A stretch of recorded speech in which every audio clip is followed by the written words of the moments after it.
You're listening to the Huddle Up Podcast with Chad Jensen and Zack Kelberman. Join Broncos Country's deep divers at milehighhuddle.com and sound off. And now it's time to drop some knowledge. Okay, we are live, but we got to let it breathe just for a moment here, gang, as we bring on the entirety of our clan, including Facebook. Bear with us one moment, and we're going to get this party started. And we're good. Welcome in, everybody, to the Huddle Up Podcast, presented, as always, by Mile High Huddle. I'm your host, Chad Jensen. With me, as always, my partner in crime. You know him. You love him. He is the deputy editor of milehighhuddle.com and my fellow football priest, Zack Kelberman. Zack, it was kind of interesting today. We wake up to a surprise press release that the Denver Broncos are going to make George Paton and Vic Fangio available for a press conference. And you know, beggars can't be choosers, so we were happy to get it, but there's so much to get to tonight. We're going to dive into all of it. We'll get to your chats. We'll get to your supers. Trust on that. But, Zack, let's talk first and foremost about – we'll get into every individual player, but the one guy that he talked about toward the end that he had kind of the most lackluster response to was Melvin Gordon. What did you make of his remarks on Melvin Gordon?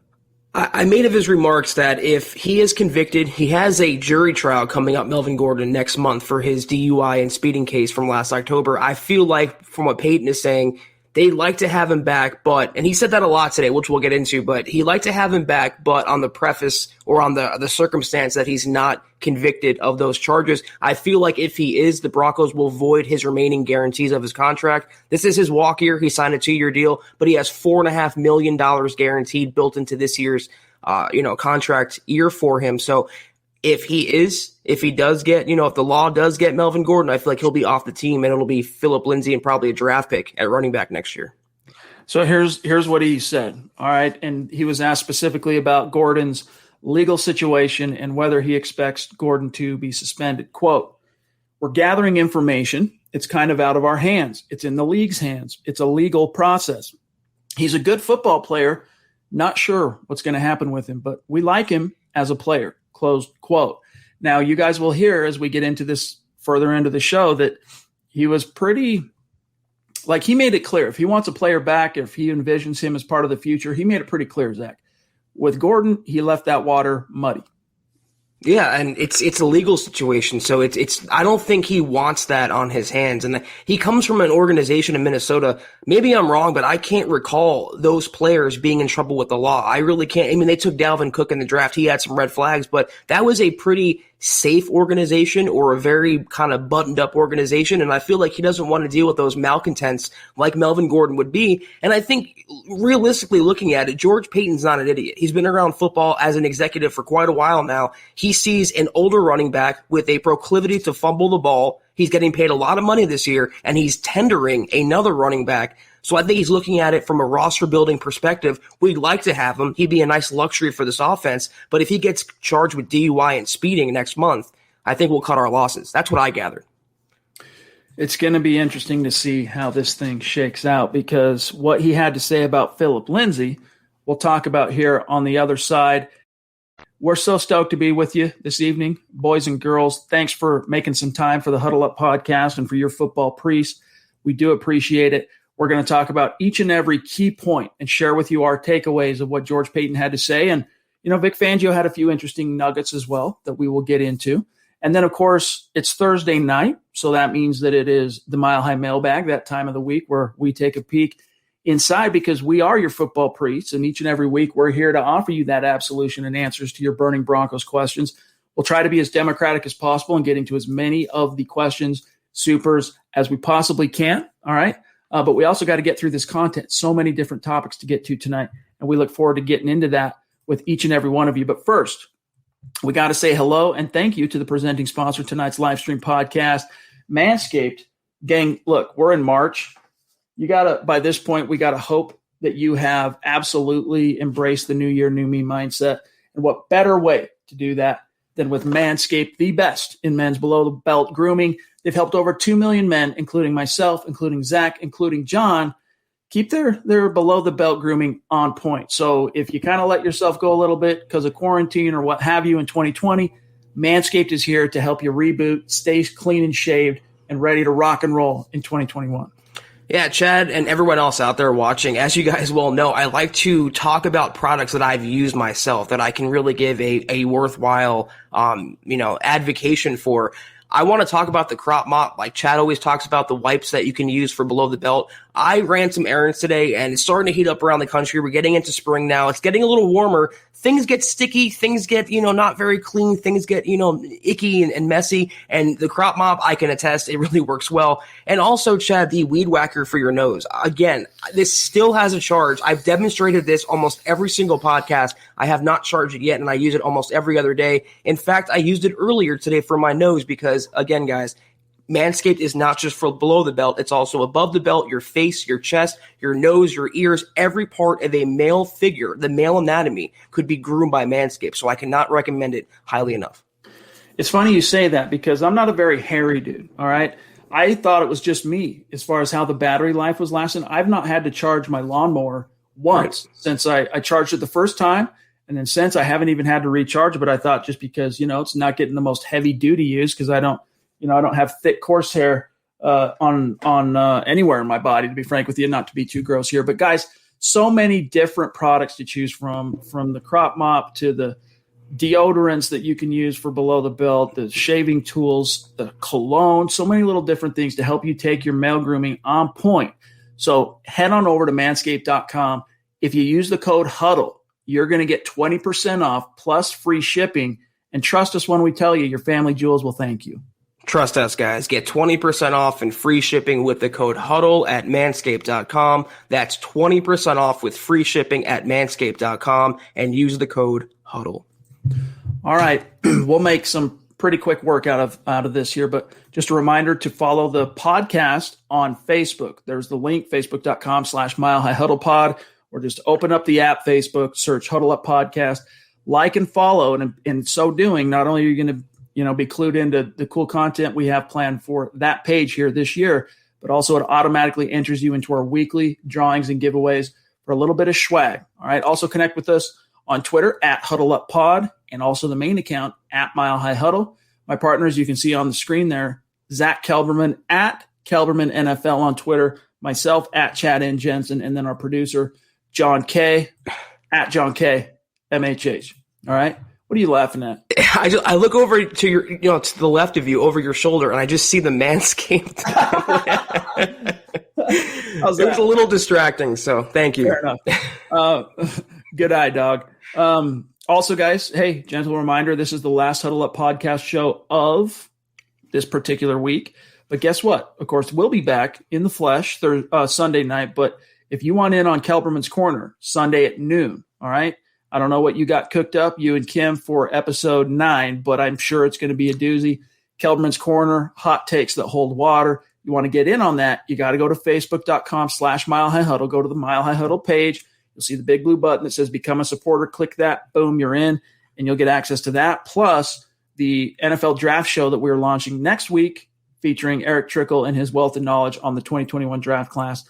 Get in on that action. And check out the merch store when you get a minute, huddleuppod.com. Get your swag on. Get a hat, get a T-shirt, get a mug, a face mask. We got a new tee design. We want your feedback on that T-shirt design. Go check it out. And maybe John can find a screenshot. We'll show you toward the end of the show what that bad boy looks like. But, gang, if you're not in a position to do those things, it's all good. We're seriously just happy and thankful and grateful to have you with us. We do ask you that you subscribe, first and foremost. Number 2, like this video. Guys, if you're on Facebook or YouTube watching this, you have no idea how just a simple hitting that like button helps us out. So please do that. And then the third thing is, if you think we're doing a good job, even if we might disagree on some of the topics, some of the issues, but if you respect the work, if you respect the effort, if you think we're doing a good job, share this video out there. Help us continue to grow and reach new like-minded Broncos fans just like you. All right. Real quick, before we dive back into we would be remiss, real quick, Tommy, it is waterproof. The Lawnmower 3.0, like we always advocate and demonstrate, it is waterproof, guys. So go get that. Manscaped.com, promo code HUDDLE, 20% off, free shipping. Skin safe trimmer, waterproof, plus you got the light that illuminates. So it's clutch. It's the trifecta. Let's grab a couple of quick supers. Yes, sir. And then we'll dive back in. I'm sure some of these supers will tie into some of the things Peyton had to say anyway. But Fat Cats, good to see you, bro. Appreciate you. Yes, and by the way, I saw your tweet today. You as the guy that thought up Priest and the Beast, don't worry, you'll get yours, my dog. You'll get yours. Appreciate you. He says, did George Paton's presser make you feel like he has more support for Locke now or less? Can't wait to hear the pod tonight, fellas. # locked and loaded 2021. All right, let me find the quote specifically. It's right early on in his Miller, Chubb, Drew. All right, here we go. Let me do the quick share screen here. Here's what what Paton had to say about Drew. The quote was posed, or the question was posed to him this way: what's your evaluation of Drew Lock now that you've been here for 2 months? And is the team looking to bring in a veteran to challenge him? Quote: I did a deep dive on Drew. Like I said in my introductory press conference, very talented. He was inconsistent at times and has a lot to work on, but I have spoken with Drew. I see him every day. He's here early and he's working. He really wants to be great. We're always going to try and bring in competition to every position, the quarterback as well. I like the track that Drew is on. Closed quote. By the way, they need some help there in the transcription department because there's a few typos there. But nevertheless, Zach, your thoughts on what he had to say about Drew? Can you pull the quotes back up? Because I want to highlight something in the second. There's another quote about Drew Lock that actually stands out to me more. It's the last sentence, the last comment he made when he talks about him. It is right there. The next one, Chad. I haven't seen Drew live on the field. I've just seen the tape. There's so much that goes into evaluating a quarterback. I like to see them live, but it's what he says there. Again, I can't give you three things. There's so much involved in evaluating quarterbacks. I look forward to evaluating Drew further, meaning in the future, and in person, meaning later in the season, in the offseason. But look at that final sentence. And I'm going to say something that may be a little tinfoily of me, but I'm going to say it anyway. He does have all of the traits you look for in a quarterback. That wasn't an extension. It wasn't a comma. It wasn't a semicolon. He said he does have all the traits you want in a franchise quarterback. He does have. It wasn't just a platitude to me. It wasn't just cliche to me. It's almost like he's emphasizing the fact that he ended on that note. Like, listen, Drew Lock, he's inconsistent. He had a pretty roller coaster type year last year. But based on what I've seen so far, and I talk to him every day because confirmation, Chad, Lock's been in the building every day working out like it was reported. And he says he has all the traits you look for in a quarterback. And period on that note. I tend to believe Lock's stock went up after this press conference. I don't believe George Paton is playing or manipulating the media. I don't think he's sending smoke signals. We've been saying this for quite a while. There's a high level of interest in George Paton seeing Drew Lock as the quarterback this season. And the comments to me that he made today didn't change that feeling. It's almost like reading not just between the lines, but also the content of what he said. It's almost like, and then juxtaposing that with all the rumors we picked up this offseason on the QB trail, it's almost like internally Paton is waging that war of trying to decide what he values more. The upside, the traits, which Drew has, all right? You can't deny that, all right? Drew's traits and upside, it's there. Or the immediate quick fix, take us from 0 to 60 right now that a Deshaun Watson or a Matthew Stafford ostensibly or a Russell Wilson might be able to provide because, look, he obviously thinks quite highly of Drew. And I think Drew's pretty smart to make sure on a few different levels that he's there every single day and that his GM is seeing him work and all that. I mean, I think Drew would be doing that even if John Elway hadn't stepped down at the end of the year, but nevertheless, it's good for Drew to make sure he's catching the attention of his brand new GM. But, that's the battle. That's the Sophie's choice, so to speak, that Paton and the Broncos really have to weigh at this stage leading up to free agency and then the draft is we believe Drew has the traits, all the traits he says that you look for in a quarterback, but they haven't been able to amalgamate them quite yet. They haven't been able to put it all together into a, sharp tool on the field. There have been flashes of that tool, right? There have been some pretty impressive moments from Drew Lock as an NFL quarterback up to this point.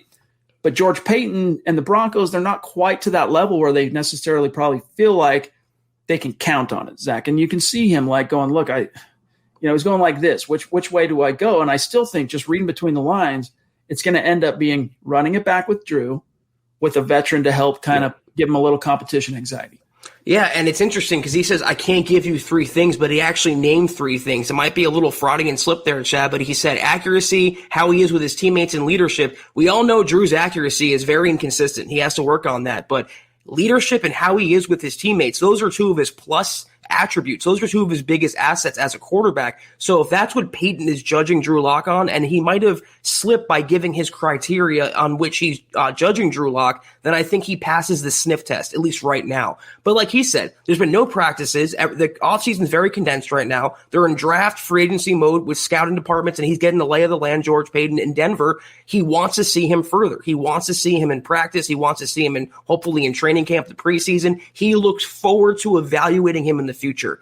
That says to me that Lock has some sort of future in Denver, maybe only for this season. Levi, good to see you, my brother. Bonafide superstar. Appreciate you. He says, Paton said a whole lot of nothing about nothing. LOL. Yeah, he wasn't. I mean, listen, anytime a GM stands up there to talk, especially right before free agency is about to open up or the draft, they're typically quite guarded in what they're going to say just because they don't want to tip their hand. And it's not just tipping their hand to other teams, but also like if you have open negotiations like with Vaughn, Simmons, Shelby, we'll get to all that and what he said about those guys in a minute. You don't necessarily want to lose any kind of posture, whatever posture you've created with them in those negotiations up to this point. You don't necessarily want to compromise that by going a little, getting a little too, running your mouth too much on the spot at the podium. So I think Paton is a guy, we've already deduced this just from his first press conference back in January, and today just reinforced it, Zach. He chooses his words very, very carefully, but when he says something, I think you can tell that he means what he says. Now, it might not be the whole truth, right? But what he says is what George Paton is actually, that's his opinion. That's what he thinks. I have a tweet up about this. I was impressed. My takeaway from the presser today, it wasn't necessarily what he said. It was Paton himself. This was only his second press conference as Broncos GM. We're still learning about him. We're learning how he's growing into the role and the differences from Elway to George Paton. And that's one thing I tweeted about was that he was forthright. He was honest. I mean, he was measured. He was articulate, but he had just the right amount of secrecy. And, he doesn't blow smoke, but he won't show his hand either. Whereas Elway, his MO as GM, he would blow a lot of smoke. He would play with the media and toy with them. He would be zigzagging around and trying to manipulate. That's not what George Paton's about, so I appreciate that. But anyone expecting Paton to give any sort of insight today in what was supposed to be his combine press conference is sorely mistaken. He was always going to be guarded and secretive. That's how he was in Minnesota, and that's how he was in his first press conference. I will say, though, looking through the transcripts, he's a big fan of agents. He always mentions them by their complete name. I've never seen that before from a GM. I think it probably has a little something to do with recency bias, not bias, but front of brain, right? It's he's been talking with these guys. And so, yeah, you're right. I've never seen, talk about publicity for those guys. Hey, anyway, it's funny you talk about Elway because my read on Elway as a GM when it came to his public posture and dealing with media was he fancied himself almost like a super sleuth, he very cryptic and very, I think if you asked him, he probably thought that he was very guarded in the things he had to say. But you know what? He would always ramble a little too much. There was points every time that he would just go on a little too long. And whether it was via the actual content of what he said or reading between the lines and inferring and context and all that, you would actually pick out things that he didn't necessarily want to reveal, but he did because he just kind of continued to bloviate a little bit. God love him. John Elway's the GOAT, but that's all I'm saying. Michaela, appreciate you. Good to see you in the chat. It's been great having you back in the community, by the way. She says, what's your opinion so far about George Paton? I honestly can't get a handle on him. Will he be good for the Broncos? Zach, I think he will be good, but you take this from the top. I have 2 words, and it's how I ended that tweet that I was talking about, home run. And I thought that when they hired him, and I think that now, and I'm very encouraged by the direction that George Paton has taken the Broncos franchise. I think they finally have, not to say Elway wasn't an adult, but just the way that George Paton's handling himself with such maturity and class, but also that secretive nature you want in a general manager. I really cannot be more impressed. Guys, I know it's frustrating for fans and for the fan base not to give not to get concrete answers, to get these vague responses, but that is how GMs operate, and that's how George Paton historically has operated. That's what you want, because he's always leveraging the Broncos in the best possible situation. He's always having the Broncos' best interest in mind, and by not giving anything away, that helps for signing free agents. It's helped for the draft. He mentions agents by name. And why else would he do that? It's like when you go to a bar and when you tip the bartender the first time, you throw him a couple more bucks than you usually would. He'll take care of you the rest of the night if you do that. I feel like George Paton, in a very subtle way, maybe a subconscious way, is saying their name to make him feel like they're getting some of that shine you were talking about, Chad, because, again, he's negotiating with them. He wants his best players on that team, and I think that's the best way to go about it, through the media. Telling you, but not telling you at the same time. I love it. This is the Overtime Podcast Network. Anyone that's either done sales or anyone that's studied the art of human communication, or if you took communication in college or something, one of the things you learn is that people get a thrill on a subconscious level when you use their name, when you address them. And so I think that's something George Paton knows, and maybe he went a little bit overboard today, Zach, but by name dropping all the different agents.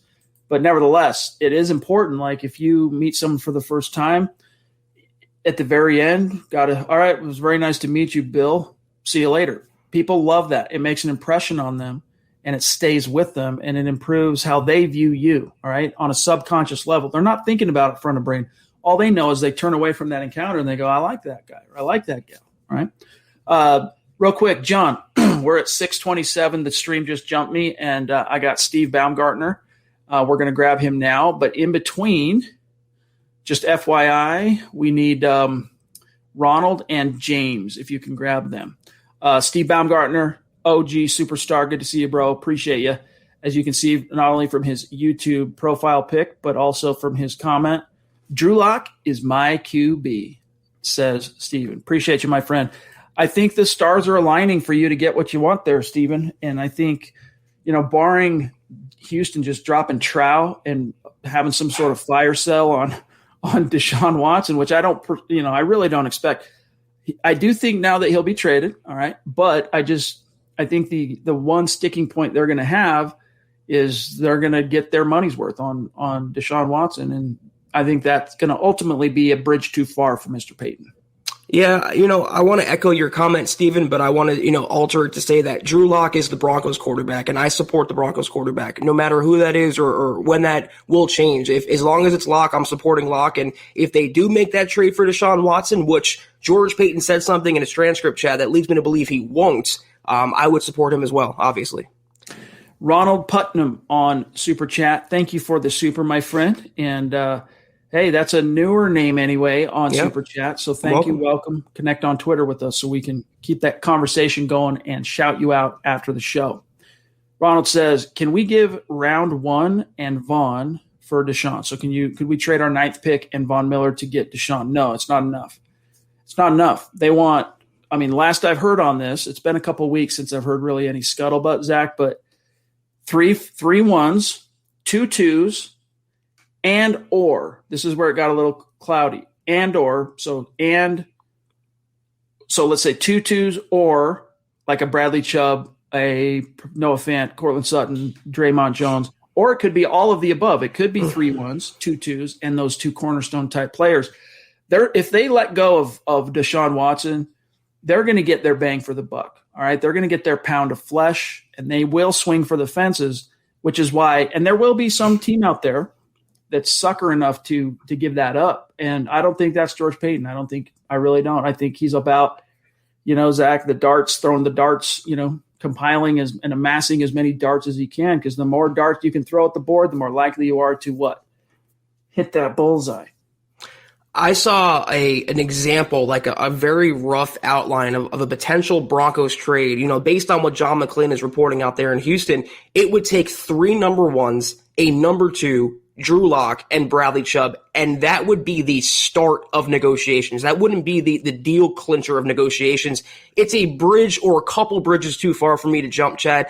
And the teams that are in contention for Deshaun Watson, the Jets, Carolina specifically, they all have higher draft picks than the Broncos do, and they'd be more willing to part with younger players and younger assets than I believe the Broncos will under George Paton. We keep saying this, and I think Peyton keeps echoing us indirectly. A Deshaun Watson trade to Denver is unlikely. Excuse me. Let's grab Anthony on Facebook. Appreciate you being with us, Anthony. Do you guys think the Saints will let go of Marshawn Lattimore? And if they do you think the Broncos will go after him?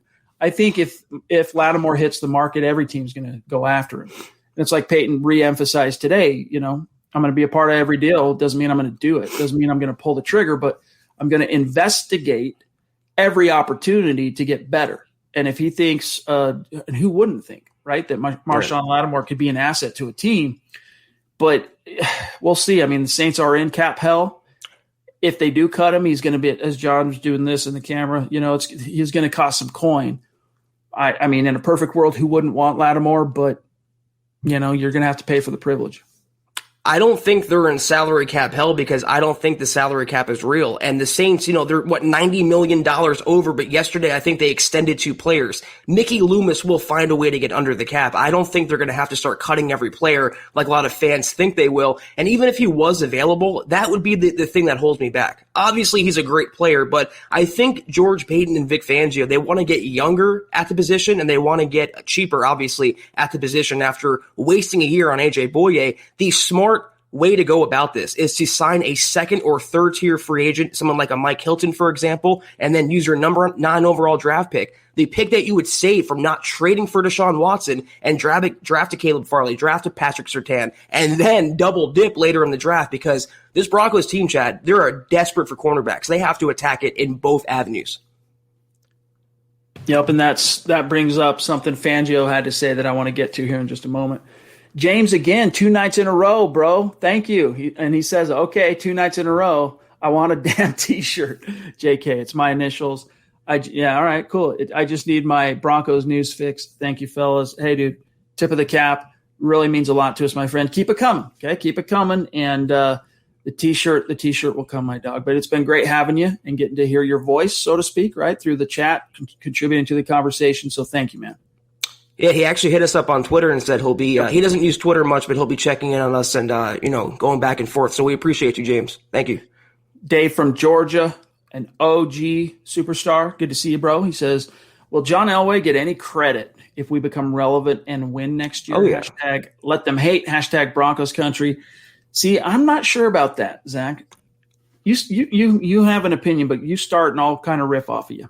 Well, obviously, I mean, it's not including you, Chad, but I think the more closed-minded of the fan base would give Elway no credit for what he assembled, giving the team over to George Paton. He's not giving them the Jaguars roster or, the Jets roster. This is an offense that's one franchise quarterback away from being, I think, a top 10 unit. They can be, with the proper coaching and no injuries, a top 10 defense. So it's not exactly bereft there. And also, who hired George Paton?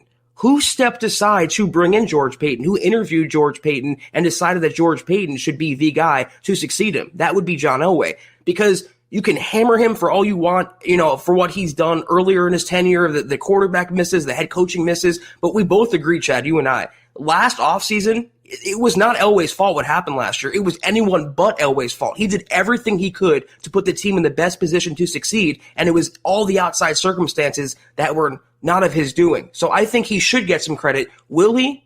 I don't know. So, listen, this is for everyone listening. Don't get it twisted. I'm not saying I wouldn't give Elway credit because I do think Elway deserves credit for his 2018, 2019, and 2020 draft classes. And I think as time goes on, that's going to become more and more evident how well the Broncos did in those 3 particular drafts. And that was, if anything, and especially if Drew Lock ends up really turning the corner, that was his parting gift to the fans and to the team as GM. But where I have my doubts is that the media at large will give him that credit and many fans. Because a lot of fans, before Elway came back to be the GM, his name was sacrosanct. I mean, his name in Broncos country, I mean, Duke of Denver, the man could do no wrong. He was not just a legend. I mean, he was a football god, right? I mean, this guy, even today, could run for governor of Colorado, win all day long and twice on Sunday. And he's not even the prevailing party that typically wins there lately because he's John Elway. And campaign on Broncos letterhead. But, okay, some of the bloom has fallen off that rose because of the depredations of the last 5 years. And so I think initially if the Broncos, let's say the Broncos do go 10-6 this year and they make it as a wild card, all right, regardless of who's under center, regardless of how that shakes out, George Paton's going to get all that credit. In terms of the storylines in the media, no one's going to be talking about Elway pulled it off. He finally, brought the team back. No, it's going to be about Paton. But people in the know, people who are paying attention are going to recognize, Zach, that John Elway's fingerprints were on just even in the worst way, like the depredations and the bad that's happened over the last 5 years. His fingerprints very much on that. But when this turns around, or if it does, all right, in the next 2 years, his fingerprints will have been on that at some level as well. This is the Overtime Podcast Network. Yeah, a couple years from now, I think it'll be George Paton's team. But let's not forget, Elway's not out of the building. He's not retired. He's still the president of football ops, and he's technically above George Paton. So if they do have success this year, quarterback, willing or not, I think Elway should get him, I wouldn't say a majority of the credit, but fans shouldn't forget what he's done, like you mentioned, infusing the roster with the young talent, 18, 19, and 20, to bring them to that point.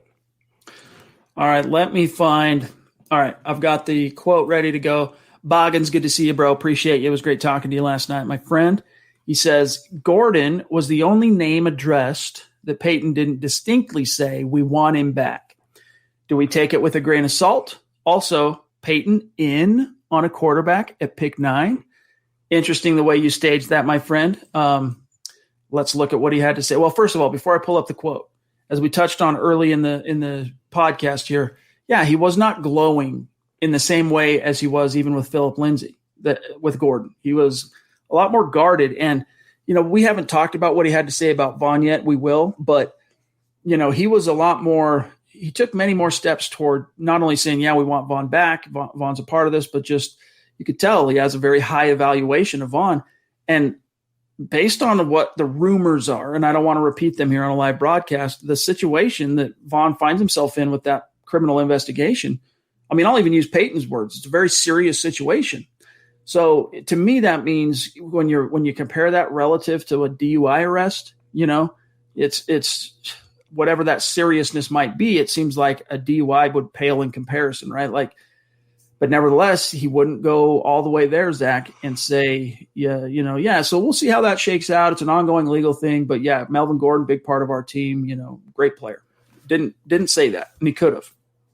I'm really speculating here, and maybe I shouldn't, but I feel like maybe Paton used that word with Vaughn because it involved alleged domestic violence. We all know the atmosphere and the temperature of the current social climate, Chad. So I think he may be using that word as a almost defense mechanism, but I digress on that. Melvin Gordon, I wouldn't take it with a grain of salt. I think he's telling you how he truly feels. That's what I like about George Paton. He's being honest, but he's being secretive as well. He's not showing his hand, but he's showing it at the same time. I firmly believe if he's cleared of those charges, DUI and speeding, he will be on the Broncos next year. But if he does get convicted, they can void his guarantees. $4.5 million. It's a lot of money. They already tendered Philip Lindsay. They're bringing back Royce Freeman. They'll probably draft a running back.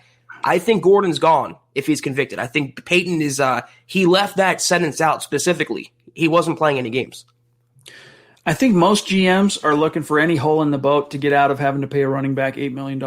I mean, that's just the truth. All right, let me to Boggins' other point here about what he said, Paton specifically about taking a quarterback potentially at pick 9.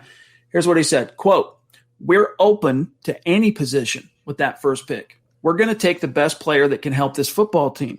Quarterback, safety, doesn't matter what player and what position. If it's the best player on the board, we're going to take him," close quote. So, Zach, he did not rule out taking a quarterback, but why would he? Because right. Drew did not come out of 2020 having left no doubt. He did leave doubt, right? We can, even the most flowery, optimistic, positive, we'll just say Drew fans, all right? have to acknowledge he didn't leave. He left doubt on the table. And so it's not like going into a draft circa 2014 when Peyton Manning's your quarterback. You get that answer even if you're George Paton.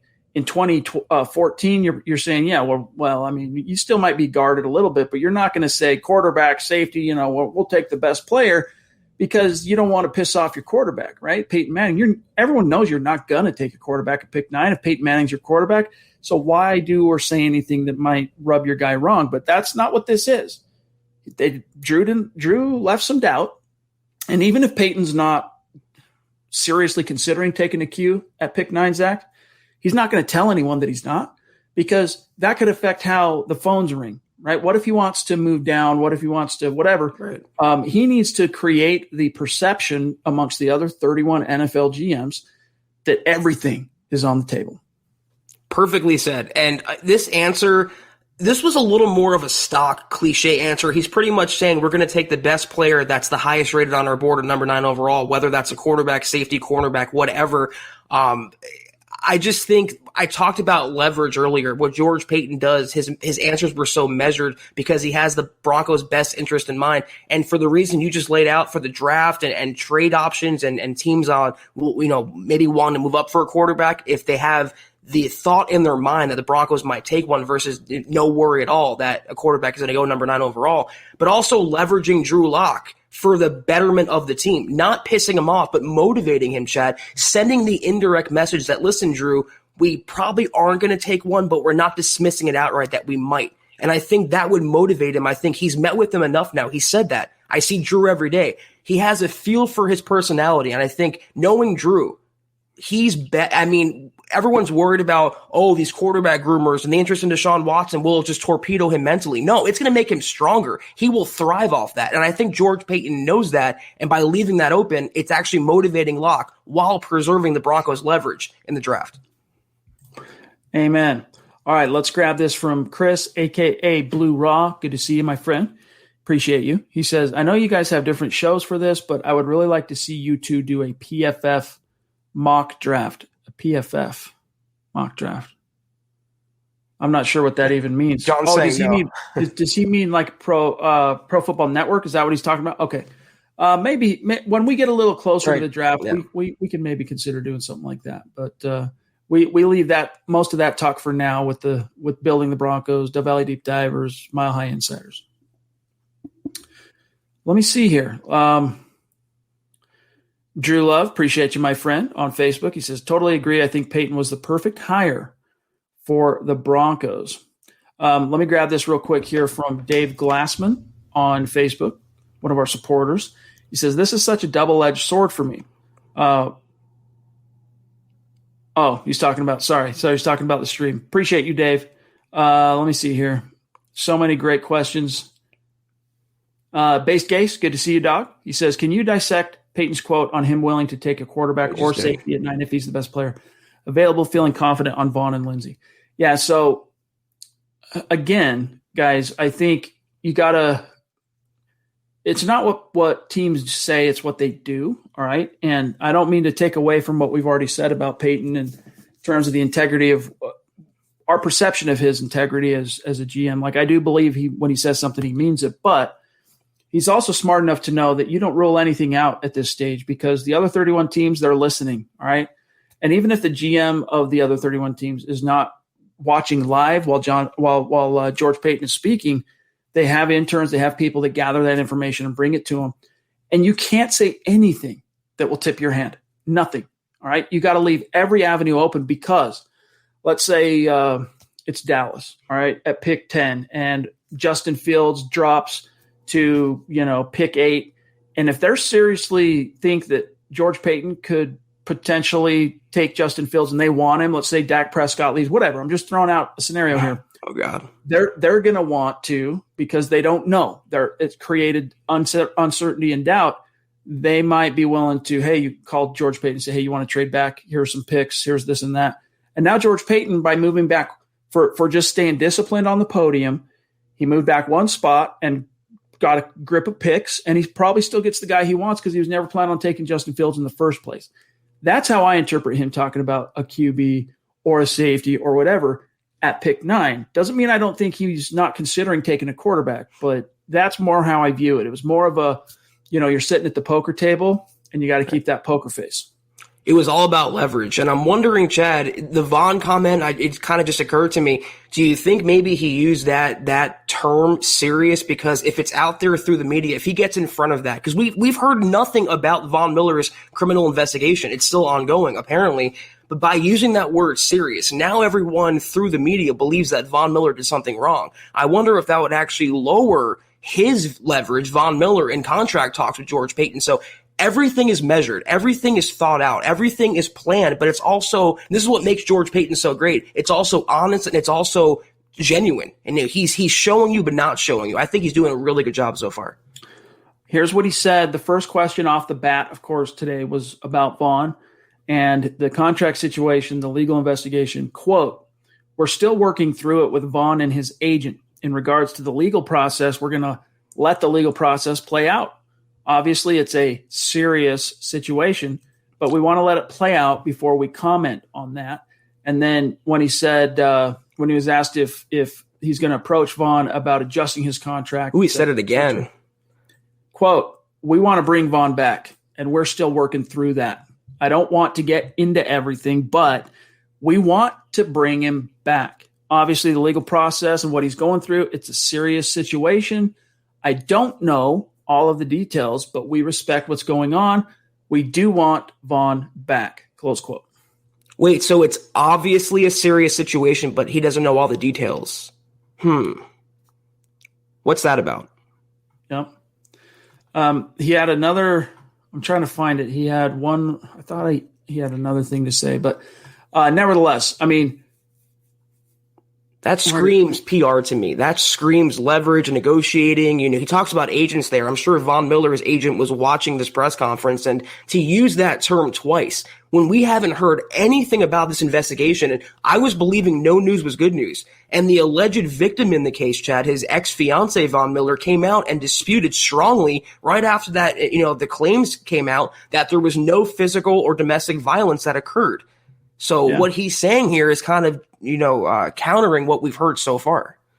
Well, I think, again, a good example for comparison is like the DUI situation with Melvin Gordon. Not to say that driving under the influence is not serious, but relative to any kind of allegation, like if someone were, to get caught with, illegal drugs, or if someone were to get caught, or if there was some kind of violence or whatever, that's a few rungs up the ladder of seriousness. And so that's how I interpret it.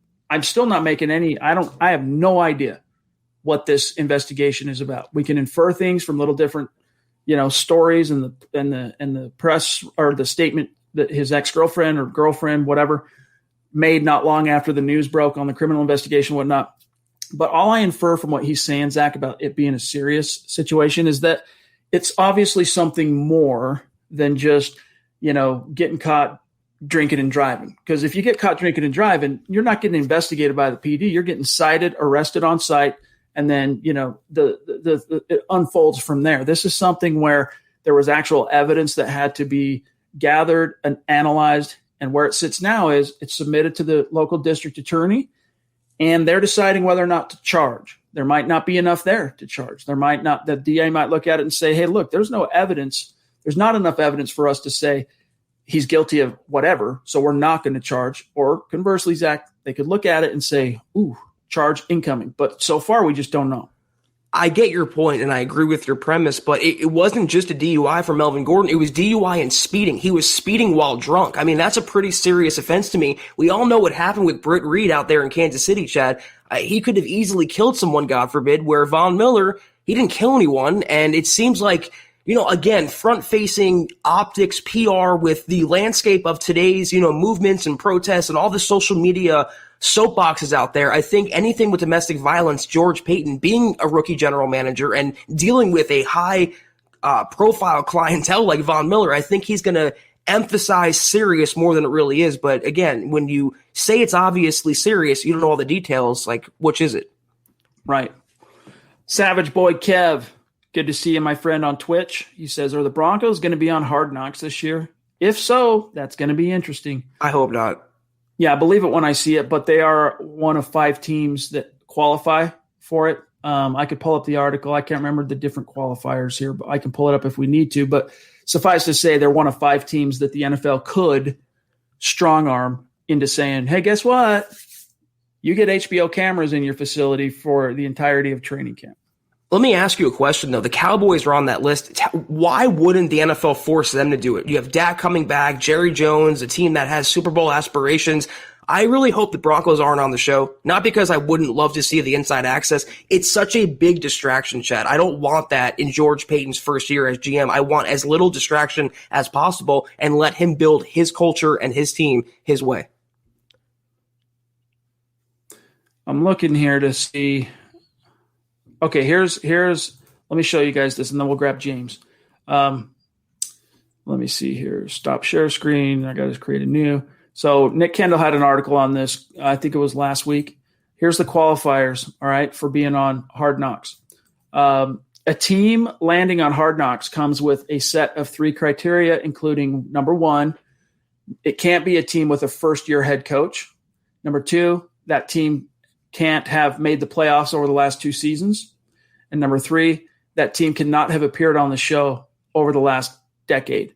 So of all the teams out there with that fit that criteria, the Broncos are one of them, along with the Cowboys, Giants, Panthers, and Cardinals. I didn't see the Cardinals. Yeah, I think they're going to be the choice now. J.J. Watt, Kyler, DeAndre Hopkins. I think they're going to be, all the defensive talent.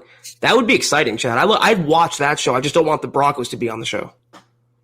All right. James, thanks for your patience, my friend. He says, I appreciate the super. Think of the talent other teams are tossing overboard that we can scoop up with all that cap space. Yes, indeed. Yeah, I mean, the Broncos are amongst the team or the league leaders right now in cap space, and they could end up creating more cap because there's a few players he addressed today, like God forbid, all right, they move on from Von Miller. There's another $18 million. He talked about Kareem Jackson. Let me see if I can find Kareem's specific quote here real quick. But you move on from Kareem, you open up at least $10 million, somewhere around $10 million anyway. And then you're really cooking with grease. Here's what he said about Kareem, by the way, which I like the way that this question was posed. Forgive me, I can't remember who asked this question, but if he's decided what to do with Kareem's team option, because what most NFL teams do when they sign a player, whether it's one of their own to an extension or an outside free agent, is they'll leave. Sometimes the last couple of years will be a team option, or like in Kareem's case where it was a 3-year deal. That last year, it's a team option. The team has the right to say, "Hey, we're getting out of that." And it usually comes. They've structured the deal in a way that it comes with minimal or no dead cap hit. But here's what he said: "Quote on what the team has decided to do with Kareem's option, and if that affects plans with Justin Simmons." Quote: "I think they're independent of each other. I've spoken with Kareem, and I've spoken with his agent, Jason Chayut. We have to work through some things. Interesting. But we've had positive conversations. We would like Kareem back. He's a good football player and a good leader. We'll see if we can do that." Close quote. Zach, for him to say we got to work through some things, in other words, you're willing to take less, and what's the bare minimum you're willing to take, and then we'll keep you. Yeah, and this is – I didn't even catch that. It's a great catch by you, Chad. He was – I thought Kareem Jackson, along with Jarrell Casey and along with A.J. Boye, a possible release candidate because he is getting older. He's very expensive. You can't afford 2 high-priced safeties. And I love what he said there. The 2 situations are independent from each other. It seems like they want to pay Justin Simmons, and to pay him a long-term contract, they're actually going to take from Kareem Jackson to pay. That's what I gathered from that. And that's the route I would go. Kareem, if you want to stay around on a reduced contract, commensurate to your abilities, fine. But if you want your current salary, we got to pay Von Miller. We got to pay Simmons. Hopefully Shelby Harris. So long. Have a nice life. Yep. John, the stream just did a jump on me, and I'm at 649. Ed Keating, I can grab him, but in between we need let's see. Mark Langley. We need Black Knight. We need Chase. And there's a few more, but I just did a reload there. So here's Black Knight. Jeremy, appreciate you, bro. Glad to hear you got your computer on the way. He says, "Thanks for the birthday wishes, guys. Can't wait to hop on the show once my laptop comes in. Yeah, we're stoked, man. It's going to be a lot of fun. Yep. We look forward to it. Jeremy is one of the great members of the community that I've actually talked to in person more than once.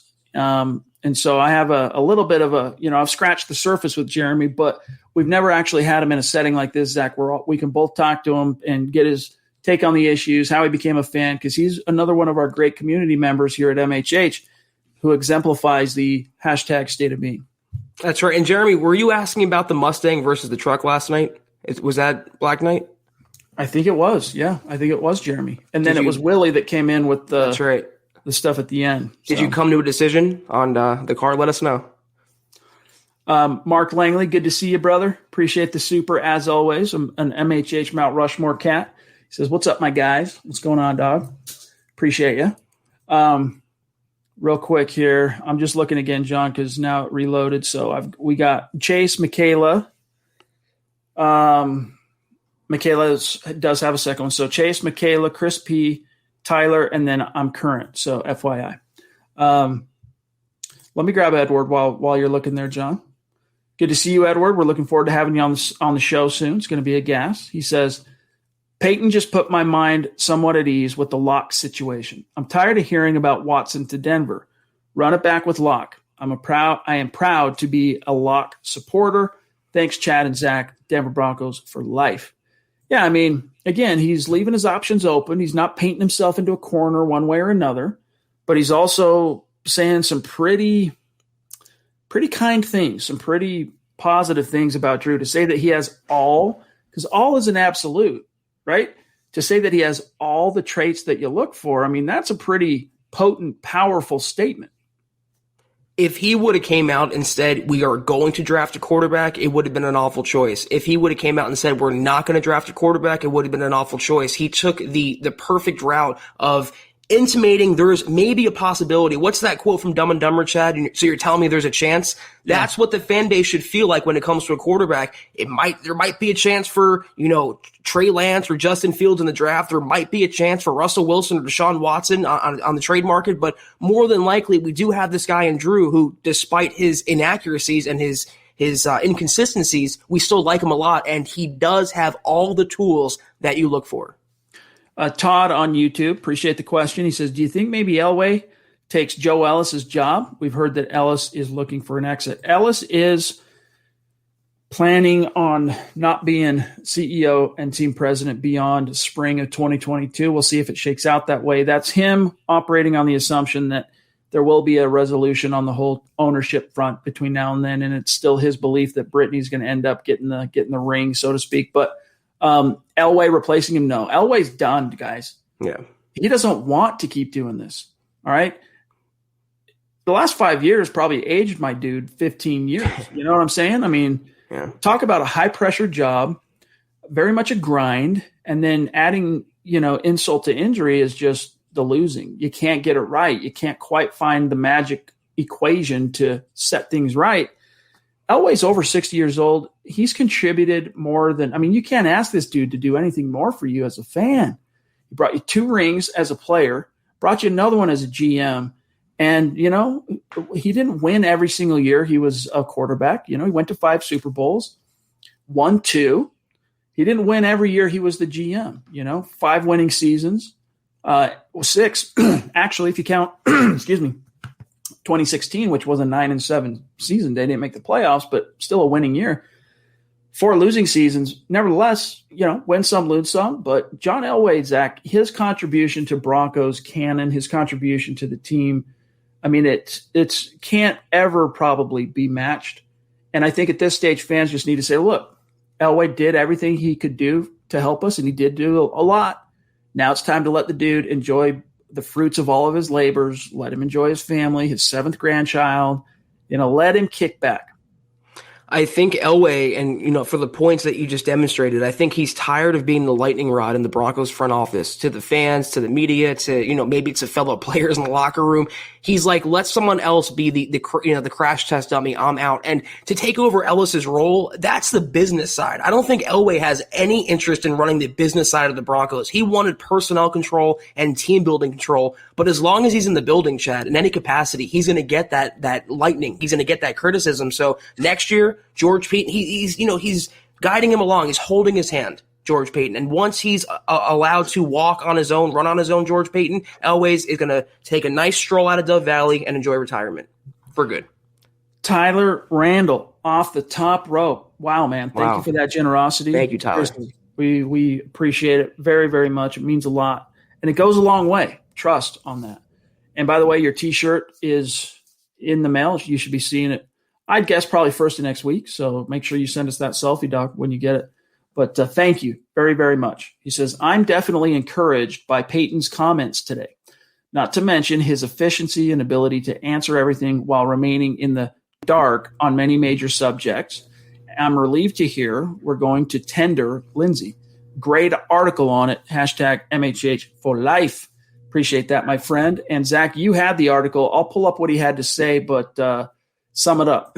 Well, I appreciate you, Tyler. Yeah, they're going to tender Philip Lindsey. They're actually going to tender 3 players, George Paton confirmed, all restricted free agents. That is Tim Patrick, that is Alexander Johnson, and that is Philip Lindsey. So all the rumors and speculation he's going to walk, it's probably not going to happen. But the only question that remains is the tender they're going to use on Philip Lindsey, whether it's the second round tender, which is worth, I think it's $3.8 million, 3.4. I can't remember top of my head. It's under $4 million, somewhere in the $3 million range, or it's going to be the original round tender, which would allow him out. He was an undrafted free agent. He would walk for nothing if he signs with another team. A second round tender. You guys remember in 2016, the CJ Anderson fiasco with the Dolphins. They signed him to an offer sheet and the Broncos matched that and signed him to an extension for a second round tender. Those who don't know, if the Broncos do apply that, if another team signed him, they would have 7 days to match or let him go and receive a second round draft pick. In my mind, though, a second round pick under $4 million, I don't think a team is trading a second for him. It would ensure his return. I think that's the way to go. By the way, shout out to Drew Love for the stars on Facebook. We appreciate those community members on Facebook who become official supporters and or also give us stars on Facebook. It all adds up. It all goes a long way. So thank you guys. But here's what he said specifically about Lindsey. And look, he was a lot more, I mean, I wouldn't say he went kind of overboard here, but he was a lot more glowing on Lindsey than he was Gordon. Quote, we're still working through Philip. Philip is a good player and very passionate. He had some injuries last year, and he brings energy and juice. He's a restricted free agent, and we do plan on tendering him. I'm not sure at what level, but we want Philip here. And then he went on to say here, with regard to Philip, Alexander Johnson, and Tim Patrick, quote, we're going to tender both of those guys. I'm not sure at what level. Again, 2 good football players that we look forward to being here in the future, close quote. So most of the time, Zach, with very few exceptions, RFA players, if they played starter snaps the year prior, they're getting tendered. And Tim Patrick did play starter. I mean, he led the team in receiving in terms of touchdowns.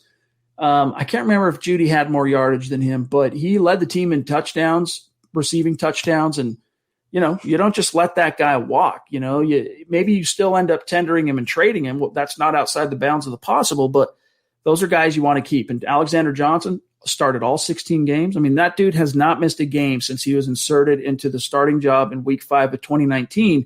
And even though Johnson didn't take that huge step forward like we hoped to see in his second year as a starter, he was still a reliable, solid NFL starting linebacker. And what he lacks, in the quick twitch, sideline to sideline speed, athleticism department as far as coverage too, he more than makes up for, Zach, in his physicality, his reliability, and his run fits. I mean, that dude, he doesn't miss tackles, and you can just count on him. And NFL teams, that's very valuable to them.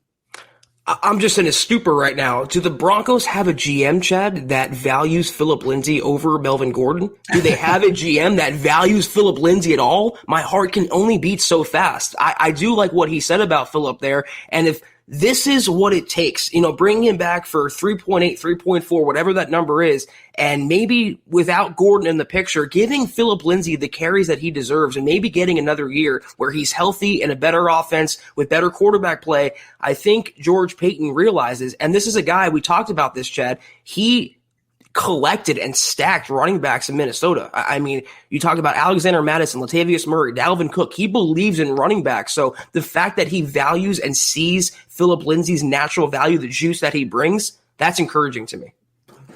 Simon, appreciate you, my friend. Quickly becoming like just bona fide as a superstar really means a lot to us up there north of the 49th parallel. Another guy that proves Broncos country is not a geographic location. It's a state of being, baby. It's wherever you are. Appreciate you. He says, work is keeping me from the live shows lately. Nice to be able to grab one this week. How high do you place Will Parks re-signing? And if Denver Broncos do re-sign him, are PJ Locke or Trey Marshall out? So it's interesting. There was a really good article today at milehighhuddle.com by Luke Patterson, who pretty openly advocated Broncos need to re-sign Will Parks. You don't bring Will Parks back and show him the money. All right. You bring Will Parks back on like a team-friendly 1 or 2 year deal tops and let him be that fail-safe third safety for you, because he offers tremendous utility. I think the verbiage that Luke used in his piece was Swiss Army knife, right? Because last year when he came back, for example, Parks went from being the third safety to immediately having to play the nickel corner after Callahan got hurt. So he can play deep safety. It's not his forte, box safety, dime backer, and he can play nickel. That's just a versatility offering that you don't just, look that gift horse in the mouth. So I think the Broncos, look, he's going to test free agency. I'd be stunned if they brought him back before free agency opened, but I think he learned that the grass ain't greener, Zach, on the other side. And if the Broncos do make an offer to him, there's something to be said for being wanted, right? If a team has a vision for you and they want you, like, even if there might be in your mind more money to be made, perhaps elsewhere, Vic Fangio actually wants you and feels like his scheme, and you can be a fit and you can check some boxes. So we'll see. And I think if he did come back, it's not going to say anything about PJ Locke. Like, PJ Locke, he's a bubble guy. It's going to be for the foreseeable. Trey Marshall, I believe he's an exclusive rights free agent this year. He'll get tendered. He'll be back. He'll at least get to compete this summer. Let me preface this by saying I like Will Parks. I'm a Will Parks fan. I think he's great for the team and great for the organization and great for the locker room and the community. He's a fan favorite, but can you not find a better third safety either through the draft or on the open market? I mean, if he's willing to come back on a team-friendly deal, 1 or 2 years, low guarantees, fine. But, Jabril Cox, Richie Grant in the draft, Chad, second round, you're going to have to target a safety regardless of Will Parks' status, because if you tender Simmons, he's probably gone next year. I mean, if you apply the franchise tag to him, if you might not bring back Kareem Jackson, safety might be a bigger issue than either signing Will Parks or not signing Will Parks. Again, he's just above a Jag to me. I mean, there's a lot of Swiss Army knives out there that, they don't have to necessarily rely on him. So he wants to come back, great. If he doesn't, I'm not shedding any tears. I'm going to grab Chase here, but I just want to give a quick shout out here to these great Facebook supporters. Gary, thank you for the stars, my friend. And it shows here 5-week streak. Appreciate that, dog. You, Brad Murdoch, 4-week streak. Bro. Love you, buddy. And then Randy Jones, appreciate you, my friend. Means a lot. All right, let's grab Chase. Thanks for your patience, Chase. You mean a lot to us as well, my friend. He says, if Gordon does get suspended, do you think Paton moves on? I do see Paton drafting a running back this year, but how high is the question? I agree. I think the Broncos, they need some fresh blood at running back. I mean, they brought in a couple of guys last summer in what was the kid's name from Western Michigan? Oh, geez. Levant Bellamy, thank you. And then the Jeremy Cox holdover. Royce Freeman's entering the final year of his deal. He's going to be gone after this year. So you need to get some fresh blood in, because Lindsey could be gone after this year, and so could Gordon. Even if there was no DUI, this is also a contract year for Gordon. And that's the one thing we said when Gordon was signed last spring was that, look, both Gordon and Lindsey are going to end up hitting unrestricted free agency at the same time. And that's how it's shaken out. So the Broncos need to start preempting that a little bit, because you're not keeping both of them. You might not keep either of them if you're George Paton beyond 2021, but you're certainly not keeping both of them. And so you need to get another guy in this draft. How high? It depends on your board, depends on your valuations, it depends on who you fall in love with or if you fall in love with a guy. Right. But there are some impressive options in this class, and we're only now just at Mile High Huddle starting to scratch the surface on the class. We've really cranked up the volume. Eric, shout out to Eric Trickle, shout out to Lance, shout out to Nick, Carl, Luke, all the draft guys. But that's really, the floodgates have been open now that we're in March with the Finding Broncos scouting reports and all the videos that are breaking that down. Zach, there's some impressive backs in this class, so it'll be interesting to see. Well, yeah, first of all, I do think that if Melvin Gordon is convicted next month on his charges, the Broncos will void his guarantees and void that year. I think they will move on. But regardless, I do believe Paton, and like I mentioned earlier, he loves to collect running backs historically. I do think he'll draft one regardless of Gordon or Philip Lindsay's status. How high depends on Gordon. They'd be losing their starter, their leading rusher. If that's the case, I could see it being not first round. I think under any circumstance is a first round running back, in the question form. The second round would be the absolute earliest, but I would say maybe a third round draft pick, fourth round draft pick at the latest. But if Melvin Gordon and Philip Lindsay do come back and Freeman, you can maybe take one for depth purposes, but you don't have to spend, a first, second, third, or fourth on the guy. They're going to add to the position either way, though. If you take a running back in a premium round, that's first, second, or third, that guy needs to be viewed as this side of day one starter. If it's first round, day one starter. If Right. it's second, third round, a starter conceivably within the next year, calendar year. So I wouldn't put it past him. Just depends on how they're bored, who they value, if they love someone that way. Base case, appreciate you, dog. He says, liking the new design on the Super Chats. Yeah, we went with a different motif on how the banners and the Super Chats. So glad to hear that feedback. Thank you, my friend. Josh Ahlstrom, good to see you. Appreciate you being with us. He says, would you rather have no draft this year and all of our picks for the next 2 years, or no day one and day two picks for 3 straight years? Wait.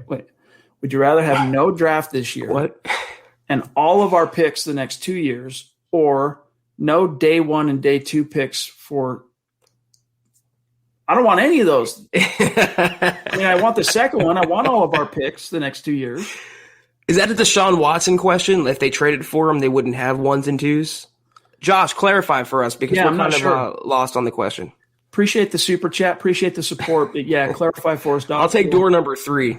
We're happy to answer that, but give us a little better clarity there. Jesse, good to see you, bro. Appreciate you. He says, hey, guys, great to connect on Twitter. Yep, we did connect. It was great. Appreciate that, my friend. He says, I heard the Seahawks and Jets are answering calls. Thoughts? Also, thoughts on Jamin Davis, the linebacker from Kentucky. Yeah, we got a question on him the other day and haven't had a chance yet to dive into Davis. So great question. Maybe save that for tomorrow night for Dove Valley Deep Divers, Jesse, and bring that up to Eric and Lance. I'm sure they could drop some serious knowledge on him. But on the Seahawks and Jets answering calls, what are we talking about? Russell Wilson for the Seahawks?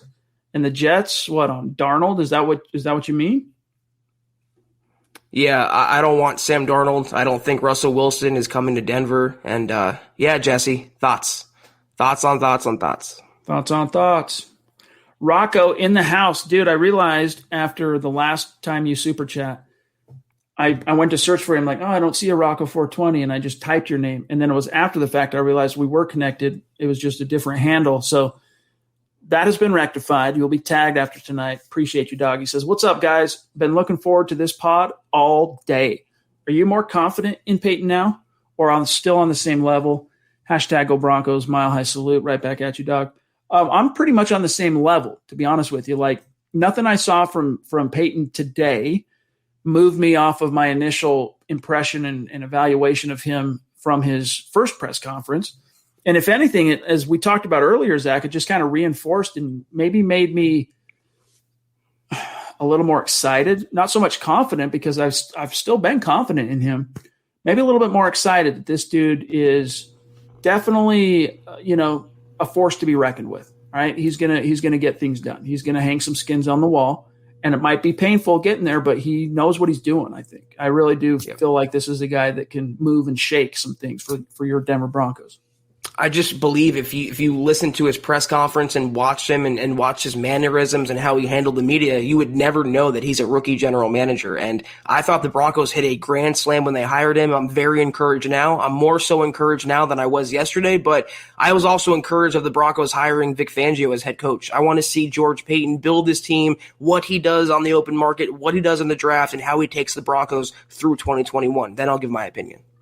All right, John, the stream just jumped. I'm at Rogue Theory at 7:19, and I just realized we're almost 10 minutes after or beyond our 1 hour mark. So we got to kind of rapid fire these remaining superstars who've been patiently waiting. So from Rocco, we are right there with Josh. Oh, actually, looks like, yeah, Josh, Dave from Georgia, and then Black Knight dropping some serious knowledge. Actually, John, I think I got everybody. Joshua, appreciate you, my friend. Good to see you. Your T-shirt is on the way. All right. He says, plot twist. Who are your top 5 Broncos of all time? For me, John Elway. This is not necessarily in a particular order, except number 1. John Elway, Champ Bailey, Steve Atwater, Randy Gradishar, Peyton Manning. If we were doing a top 10, I would throw in like Terrell Davis. I'd throw in Shannon Sharp. I would throw in Carl Mecklenburg. I would throw in Tom Nalen. I would throw in Louis Wright. And that would probably be my top 10. But top 5, I mean, no particular order. That's how I would see it. Yeah, Elway. I'm going to put TD in my top 5. Elway, TD. I'm going to say Champ Bailey. I'm going to say Chad because it's only been 6 years. Von Miller. I think he's in my top 5 all time. When he was at his peak, Chad, he's phenomenal, and I think he's future Hall of Famer. And one more, I'm gonna say Mecklenburg. I think he should be in the Hall for sure. Yeah, I would probably push came to shove. Actually, I don't know that I would remove any of the guys I said from 5 to put 1 in there. Vaughn's top 10 for me though, for sure. But beauty is in the eye of the beholder, right? How you view it is. It's in the eye of – it's up to every individual kind of has a different take and a different flavor. But good question, bro. Dave, appreciate you. He says, another great pod, guys. Thanks for the knowledge and opinions. Patrick should be a second-round tender, in my opinion. Well, here's the thing. I'm just going to throw this at you for some devil's advocate, type of banter here, Zach. But you want to pay him $3.8 million this year for a 1-year ride? You're not re-signing Tim Patrick. It ain't happening beyond 2021 because you got to pay Cortland, and then you're eventually going to have to pay Jerry, and you're going to have to pay KJ if they pan out. And I think Jerry will pan out. I'm a little less certain on KJ just because of coaching. I'm not sure they have every piece there to maximize all those guys, but still, and Noah, right? And Noah. So do you want to pay him $3.8 million? Is there a team out there that you really think? I mean, I don't think you got to protect him with a second rounder. I really don't. I think you could original round him. And let the chips fall. Well, you talk about trading Tim Patrick all the time, and if they want to trade him, I believe they have to put a tender on him so they can maybe flip him. I don't think he's going to go for a second, but 3.8, Chad, for a receiver that's demonstrated he can be a starting receiver in half the league. You need some veterans in that core. And let's say you move on from TP and you sign a veteran replacement. Is he going to be less than $3.8 million? I just think for the player of his capacity, 3.8, just like Philip Lindsay, you get Tim Patrick and Philip Lindsay under contract for a combined $7.6 million. That's really good value. Michaela, appreciate you. She says, will Vaughn be back? I hear a lot of chatter. On one end, I hear the brass and Vaughn been talking. On the other, I hear they haven't. No, they've been talking.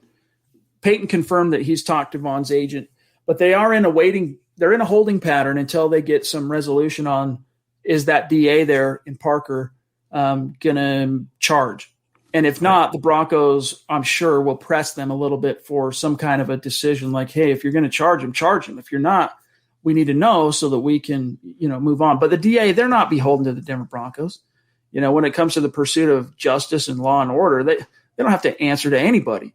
But still, the Broncos, they carry some weight. They can throw it around a little bit. So we'll see. And real quick, John, I want to grab Brad Murdoch. Go ahead, Zach.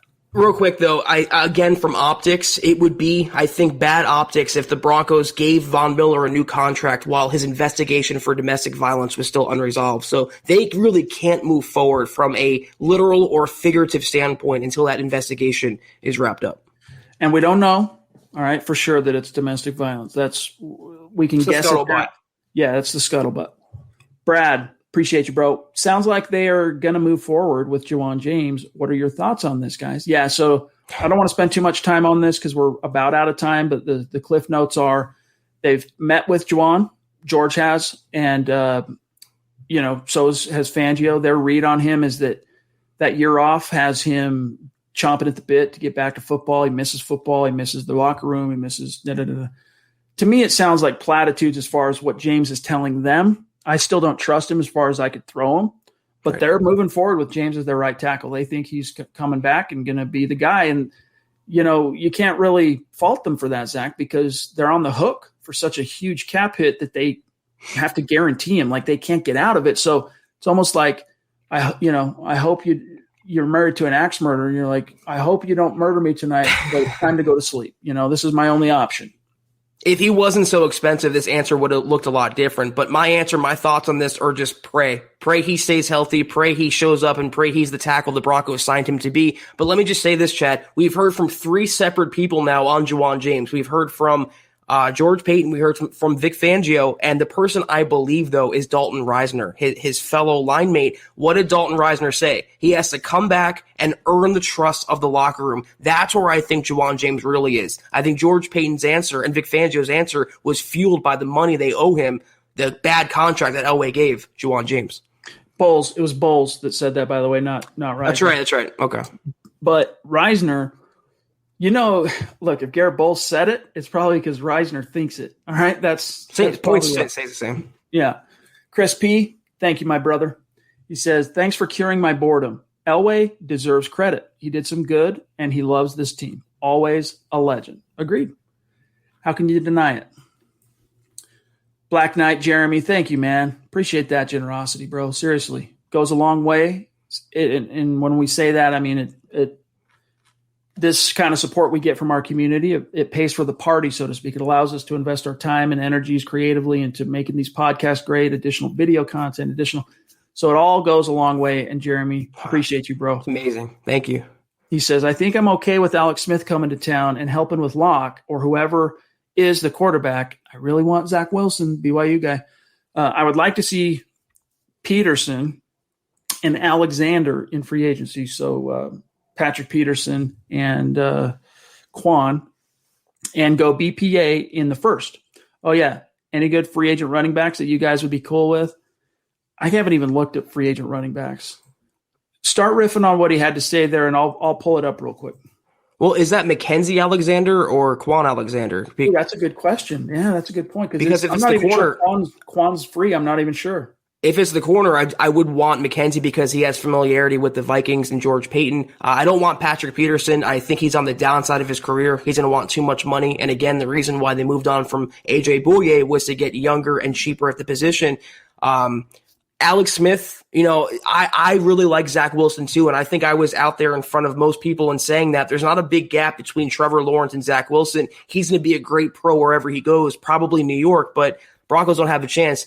Alex Smith, good mentor, good backup, good rah-rah guy, but I just don't know, Chad, for the $7-8 whatever million you'd be paying him, what he can really do for Drew Lock when they're two different types of quarterbacks, and Lock learns by doing, not by listening.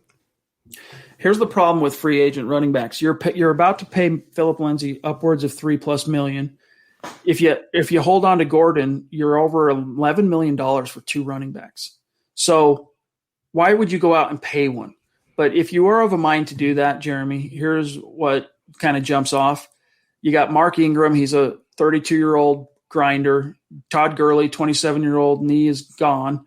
Kenyon Drake's a little bit interesting. Duke Johnson, if you want a pass catcher. Tevin Coleman's, can be dynamic in the right scheme. Matt Breida in the right scheme. But none of those guys to me just jump out saying, pay me. It's like, and it's also just one of those situations where the Broncos, the way they have it allocated, you can't afford to put more money into running back. Running back is a devalued position. I don't want to overpay for one. I don't want an older one. I don't want to overdraft one. But there is one guy, Chad, Amir Abdullah, coming from Minnesota. He can do all 3 things. He can run, he can catch, he can pass protect. Obviously, the Peyton connection, he won't break the bank. That's a guy to keep in mind. If the Broncos decide to upgrade on Freeman as number 3, Abdullah would be my choice. And Abdullah, if you were into Abdullah, I imagine you could get him on the relative cheap, right? He's not a guy that's going to break the bank, so something to consider. All right, last one, and it's from Josh clarifying his initial super, and then we got a dip. He says, would you rather have no picks for just this year to get Watson, or no day 1 and 2 picks for this year and the next 2 for Watson? You have to pick one. Zach, help me on the syntax, dog. I'm trying to follow that. Would you rather have no picks for just this year to get Watson, or no day one, meaning no picks in all 7 rounds this year, or no picks in just the first and second rounds of next year for Deshaun Watson? Thank you. All right, there it is. Neither. I'm not picking one. I don't want either of those, to be honest with you. But, if I had to pick one, I'd probably be the no day 1 and 2 picks this year. I'm not trading my literal entire draft for one player, as good as he is. And it's going to take more than just day 1 and day 2 picks. It's going to take multiple day 1 and day 2 picks, probably spanning 2 or 3 years. So again, door number 3 for me. By the way, it was Mackenzie Alexander. So sign me up.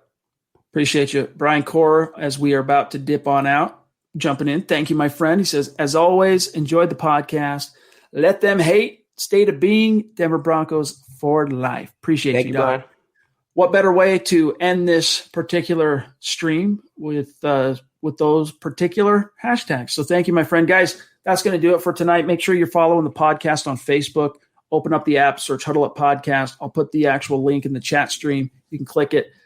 It's no-brainer way to get in on some free swag. So go do it, and then you're going to get access to the content we have coming down the pike there soon too. Also, follow on Twitter. Connect with us at Huddle Up Pod, at Mile High Huddle. And then my partner on Twitter, at Kelberman NFL. Myself, at Chad and Jensen. And trust when we say you want to connect with our producer, John K. MHH. Great follow on Twitter. Believe. All right. And then become a supporter. We're off till Sunday, but you don't have to wait till 6 p.m. Sunday night to see our ugly mugs again. Zack Kelberman, at least, you can see Sunday at noon if you're an official supporter on Facebook of Mile High Huddle. So go to our page, click the big blue button. You're in like Flynn. If you're watching currently on Facebook, down where you would type your chat, you'll see a little green icon next to where you would type it. You click that. You can go through the sign up. You're in like Flynn. We appreciate you. And also remember, you're getting access to the Eric Trickle Draft Show that launches next week as well. Guys, get your swag on. As you can see here, we got a new tee design that John pulled up for us like a pro. All right. Go get it. All right. Take care of that. If you're of a mind to, if you're in a position to, we appreciate it. And this is a guy that we have designing stuff for us that has done a great job. Everything I've thrown at him, he's produced some really cool designs, including all the Kelberman's Corner stuff. And now we're moving that creativity and that swag to the swag, a different kind of swag. So check that out. And we appreciate you considering supporting us that way. And then before you leave, guys, please, please, please like this video. You have no idea how much it helps us. Other than that, guys, from the bottom of my heart, thank you so much for everything this week. Zach, sign us off, dog. Yes, sir. Chad, have a great weekend. John, in the chat, I see you down there. Have a great weekend. Everyone out there in the chat, every one of our listeners, viewers listening tomorrow, I will hope you have a great weekend in the future. We will see you guys on Sunday night, 6 o'clock Mountain, 8 o'clock Eastern. I and Kim Becker will see you, and Chad, he's going to be in the green room, handling the controls, the 1s and 2s. We will see you at noon on Sunday for Kelberman's Corner. Have a great weekend. Take care. And until next time, go Broncos.